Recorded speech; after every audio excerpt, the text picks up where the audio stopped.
June 6, 1944, Normandy coast, France. A gray dawn spreads over the churning channel. Landing craft slam against the surf, ramps crashing down into chaos. Gunfire, sand and sea spray fuse into a storm of sound. In a crater near Colville, Obergefreiter Karl Wagner presses his face into the wet sand. He's 23, an infantryman of the 352nd Infantry Division. The sky above is a blur of tracers. When he finally dares to look up, he sees them, rows of khaki-clad figures surging inland behind the armor of Shermans and the shriek of naval shells. Hours later, after his company collapses under artillery and smoke, Wagner is marched toward the beach with hands clasped behind his head. The fear is not of death now, it's of what comes next. Every man in his column has heard stories: British brutality after Dunkirk, Russian reprisals on the Eastern Front, and whispered tales of prisoners starving in the open. The Allied Guards, mostly young Americans with the 29th Infantry Division patch on their sleeves, say little as they herd the weary captives aboard a landing craft. Inside, the air smells of fuel, sweat, and iron. A corporal points to a tin cup and hands him a canteen. "Drink. You look like hell." Wagner hesitates, expecting a trick, but the water is clean and cold. The prisoners are ferried to an anchored Liberty ship offshore. Within hours they are fed: canned corned beef, white bread, black coffee. Some refuse at first, thinking it poisoned. Others devour it silently, as though stealing it. That night, in the dark hold, someone murmurs, "If this is the enemy, perhaps we have been lied to." Over the following weeks, captured soldiers from Normandy, Italy, and North Africa are shipped westward, first to Britain, then across the Atlantic aboard troop transports once used for invasions. Their destination? The American heartland. July 1944, Camp Swift, Texas. The desert air is thick with cicadas. Barbed wire glints under the sun, stretching for miles. Beyond the fence, endless prairie. Inside, neat rows of wooden barracks, each with screened windows and pitched roofs. The German prisoners arrive dusty and exhausted, still in field gray, carrying duffels stamped Wehrmacht. Waiting for them are MPs in crisp khaki, rifles slung casually. Lieutenant Harold Jenkins, camp adjutant, notes in his log, "New batch, Normandy captures. Appear healthy, still defiant. Issue soap, uniforms, medical inspection tomorrow. Supper, stew and coffee." For Wagner and the others, the first evening meal is bewildering. Metal trays slide down a line, meat stew thick with potatoes, bread, butter, coffee, fruit. No rancid ersatz, no thin barley soup. The kitchen smells like a diner. A young guard watches their astonishment and chuckles. "You fellas eat better than I did back home." Later, inside the barracks, prisoners talk quietly in dialects from Hamburg to Munich. Some recall field rations frozen on the Russian steppe. Others remember chewing on horse meat outside Caen. Now they are handed food without work, without bribes. That night, Wagner writes in a small notebook smuggled from France, "The Americans are strange. They feed us like their own. The bread is white, so white I thought it was cake." Outside, floodlights hum against the wire, illuminating the camp perimeter. A harmonica drifts from one barrack to another, mixing with the chirp of insects. Within months, thousands more Germans join them. Africa Corps veterans from Tunisia, U-boat sailors captured in the Atlantic, even Luftwaffe pilots shot down over England. Each carries the same disbelief, the same question whispered through the rows. Why do they treat us this way? Because under the Geneva Convention of 1929, the United States has chosen to uphold the rules of war, Meticulously, almost stubbornly. Prisoners are to receive the same caloric intake as American troops. They are to be paid for labor, given medical care, even permitted recreation. By autumn 1944, more than 400 POW camps stretch across America, from Arizona deserts to Maine forests. In each, kitchens bustle with flour, butter, and coffee delivered by rail. Mess officers keep ledgers identical to U.S. Army depots, ensuring no prisoner can later claim starvation. Yet for the men behind the wire, the shock remains personal, almost spiritual. They had believed America decadent, racially divided, soft. Now they taste its abundance. One night, as Wagner lines up for chow, he overhears a fellow soldier whisper in disbelief, "If this is captivity, what was freedom?" The mess hall smells of roast beef and onions. Steam fogs the windows.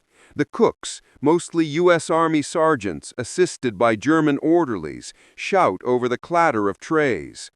Laughter mixes with the rattle of utensils. The prisoners eat in silence at first, then cautiously joke.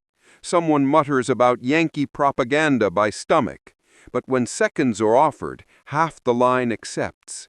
Outside, a radio crackles from the guard hut, Glenn Miller's In the Mood. The rhythm drifts over the barbed wire, foreign, yet strangely comforting. For many, this moment, simple food, music, and a sense of safety is the first peace they've felt since 1939. Still, rumors circulate. Some insist the generosity hides an ulterior motive, forced labor, re-education, or intelligence gathering. But when Red Cross inspectors arrive, clipboards in hand, they find compliance everywhere.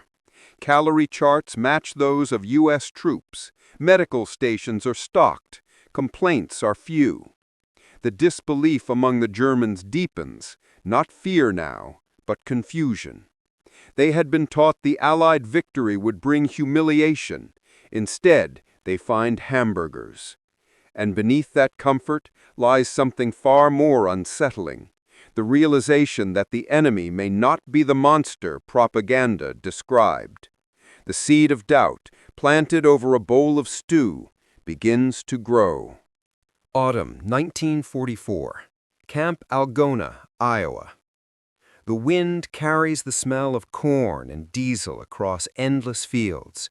Rows of poplars sway behind barbed wire, and a water tower rises above the compound with U.S. Army stenciled in bold letters.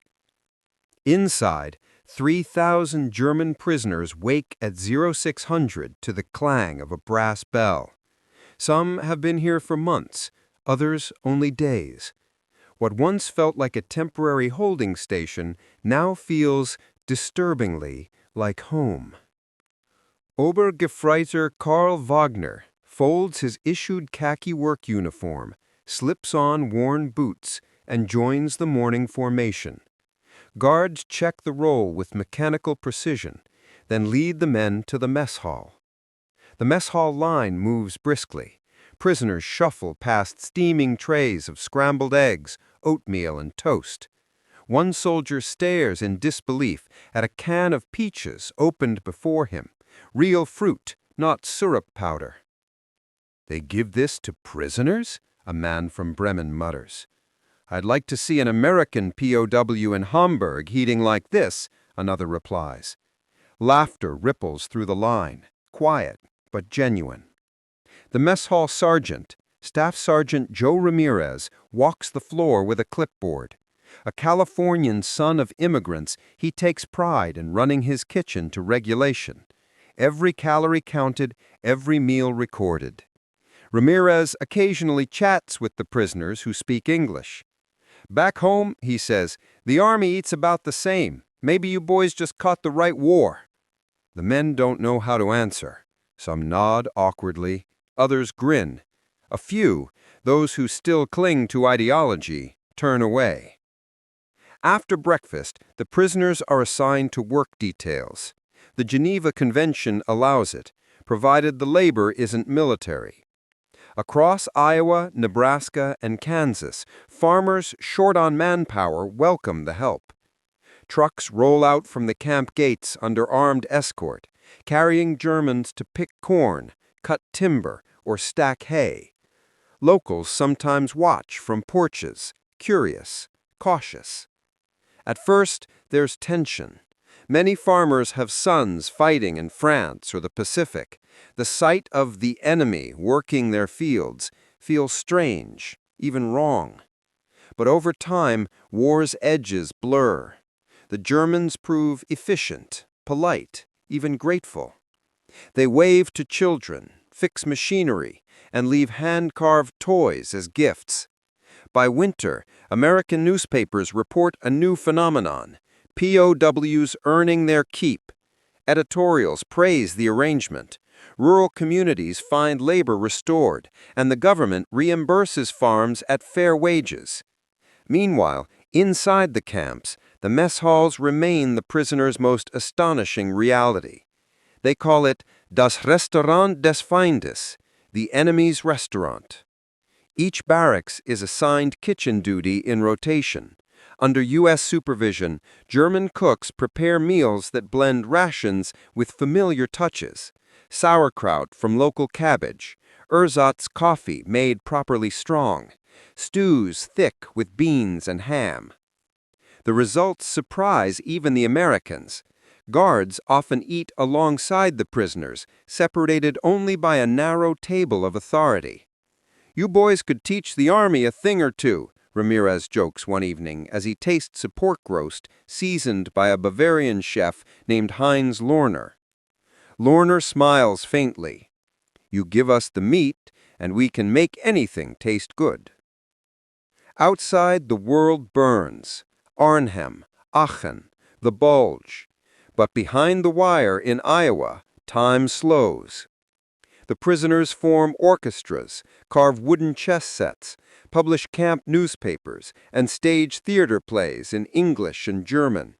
The U.S. War Department quietly encourages it. Occupied minds cause less trouble.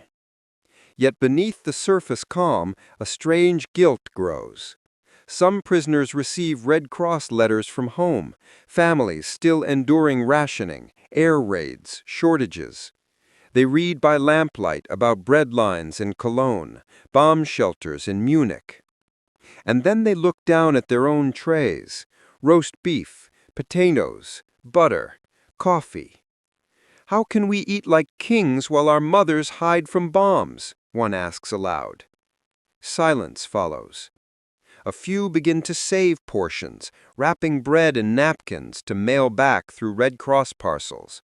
Others volunteer for extra work, desperate to earn the 80 cents per day paid to POWs, money they can send home through neutral banks. Carl Wagner keeps a journal. "I work in a sawmill near Algona. The guards joke, the farmers shake hands. The food, always the food, reminds me how much the world outside this fence has changed. We came here as enemies, but what does that word mean when your enemy feeds you better than your own army did?" Over months, suspicion transforms into reluctant respect. The Americans keep their word: medical care, mail delivery, Red Cross inspections. Even minor infractions are handled by camp tribunals, not fists or rifles. To the U.S. military, it's policy. To the Germans, it feels like a contradiction. When Christmas 1944 arrives, Camp Algona builds a massive nativity scene, carved from plaster and wood, complete with angels, shepherds, and painted stars. American guards stand side by side with German craftsmen to admire it. Photographs later appear in local newspapers. Enemy builds peace scene in Iowa. For a moment, war seems far away, but whispers drift through the barracks. Germany is collapsing, cities reduced to rubble, the Eastern Front shattered. Some pray for family they can no longer write to. Others avoid the news altogether. Still, each morning, the mess hall line forms again. Clean trays, coffee urns, the scent of warm bread rising. In its own quiet way, the American mess hall becomes a symbol, not of propaganda, but of paradox. Because every meal behind that barbed wire tells the same story, that decency and cruelty can exist side by side in war, divided only by geography and circumstance. As the winter snow piles against the fences, Carl Wagner looks out across the white fields and realizes something he'll carry for the rest of his life: that the war that devoured millions could not destroy ordinary kindness. February 1945, Camp Shelby, Mississippi. Rain pounds the tin roofs in a steady rhythm. The barracks creak under the weight of humidity, and the scent of wet pine drifts through the open windows. Beyond the fence, magnolia trees sway, and the distant whistle of a freight train echoes across the flatland. Inside, German prisoners crowd around a wooden table where an American guard pins the day's newspaper to a board. The headline reads, "Russians enter East Prussia.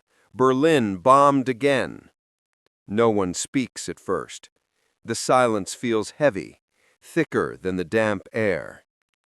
Carl Wagner stands among them, his eyes scanning the grainy photograph of Berlin in ruins.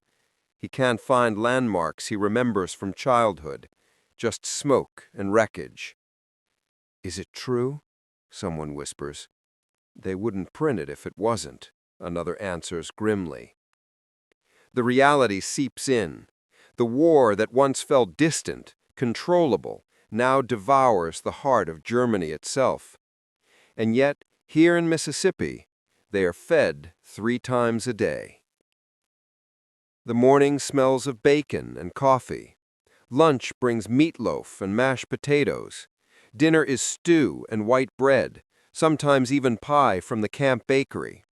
To men who once survived on thin barley soup and frozen bread, it feels indecent. Comfort in captivity. One evening, Wagner sits by the barrack window, writing a letter under the dim light of a kerosene lamp. "Mother, they give us meat every day, sometimes fruit. The guards are young and polite. I wish I could send you food. I wish I could send you peace." He folds the letter carefully, knowing that it will take weeks, maybe months, to reach Germany, if it reaches at all. March 1945, the work details. By now, POW camps have become a hidden economy across America. Nearly 500,000 Germans work under supervision on farms, in sawmills, or at canneries. They replace men now fighting overseas.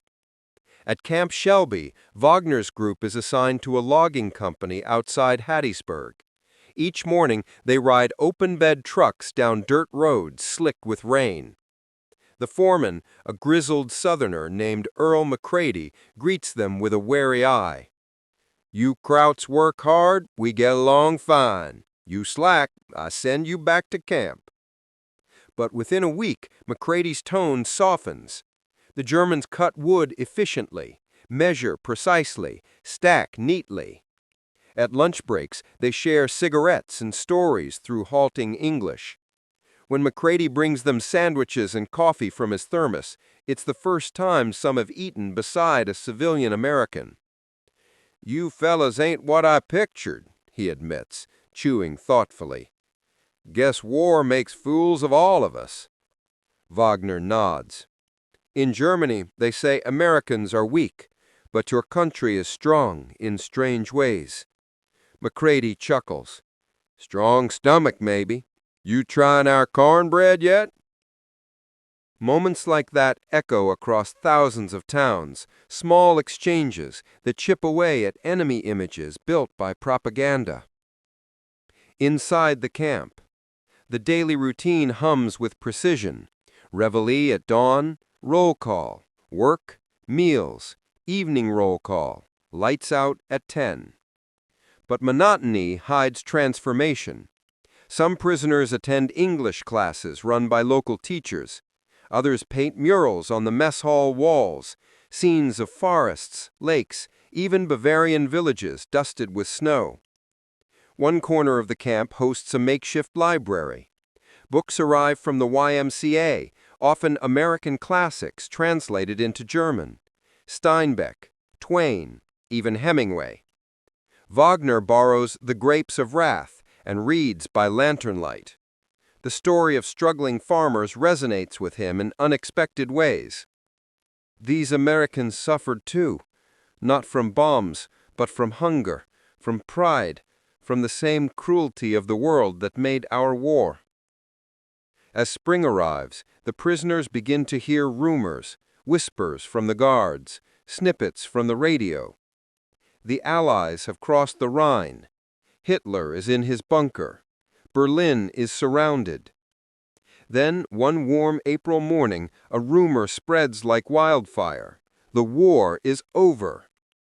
The camp commander, Colonel Harris, steps onto the parade ground, flanked by MPs. His voice carries through the humid air. Germany has surrendered unconditionally. Hostilities have ceased in Europe. The words hang there, unreal. Some men cheer quietly, others slump to the ground. A few weep openly. Years of indoctrination crumble in a single sentence.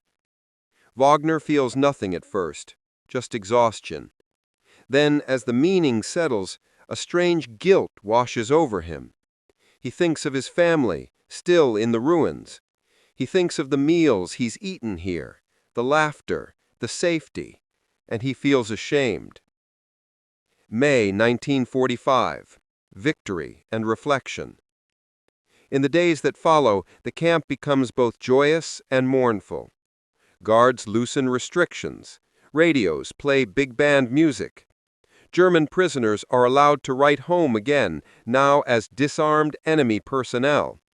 But the mood remains heavy. Some fear retribution when they return to Germany. Others dread seeing what's left of their cities. One night, the camp's orchestra performs in the mess hall, a mixture of American jazz and German folk tunes. Guards and prisoners sit together at long tables. Between songs, Sergeant Ramirez raises a coffee mug. "To peace," he says simply. Wagner lifts his tin cup in reply. "To decency," he answers. The applause is quiet but sincere. In the months ahead, repatriation begins. Trains carry prisoners east to embarkation ports. Before departure, each man receives new clothes, medical checks, and a final meal: steak, potatoes, and apple pie.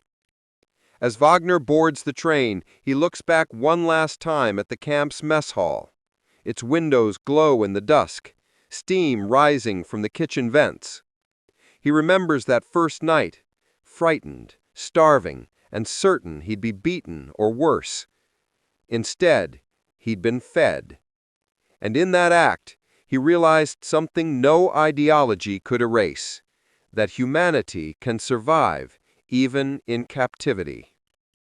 Years later, when he tells his grandchildren about the war, he will describe not the battles, not the guns, but the meals, how the enemy fed him better than his own army, and how, somehow, that saved more than his life.